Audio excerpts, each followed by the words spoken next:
Carla, meron ng bigating sponsor lupa ni Carla, may sumagot na. Bago ko ipagpatuloy ang maiksing reaction video na ito, hiling ko lang na tapusin ang panunood nito para malaman ang nilalaman nito, at kung bago ka pa lang sa munting channel na ito, paki-subscribe para lagi kang updated sa video ng mga kalingap. At pakisuportahan natin ang ama ng kalingap na si Val Santos Matubang, Ate Edna Vlog at si Kalingap Rab. Isang mapagpalang araw sa inyong lahat mga kalingap, at shoutout nga pala sa patuloy na sumusuporta sa aking YouTube channel. Excited nga si Jomar sa muling pagbisita kay Carla dahil ilang araw din silang hindi nagkita, at umuwi pala itong si Jomar sa mga magulang nito. Kahit nga sa birthday ni Dara ay wala rin ito. Sa ilang araw na hindi nila pagkikita ang may mga hugot line na binitawan si Carla kay Jomar.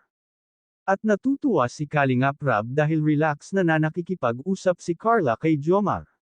Marunong na nga si Carla makipagbiroan kay Jomar. Alam naman ni Kalingap Rab na nahihirapan si Carla sa kanyang sitwasyon. Pero pinipilit nito na gampanan ang ginagawa niya, at sobrang tahimik lang talaga niya at hindi siya nagrereklamo. Lalo na nang ibigay ni Kalingap Rab ang sorpresa sa kanilang pamilya. Umiyak ang nanay ni Carla kay Kalingap Rab at ito ay nagpapasalamat. Lalong-lalo na si Carla na walang nasabi at umiyak na lang ito ng umiyak.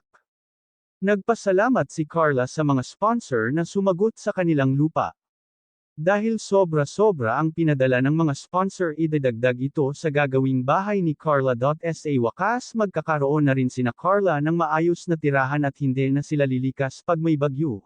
Sinabi ni Carla kay Kalingap Rab na gustong-gusto niya makatapos ng pag-aaral. Sinabi ni Kalingap Rab na basta huwag ka lang magbago, suportahan ka namin hanggang sa ito ay makatapos.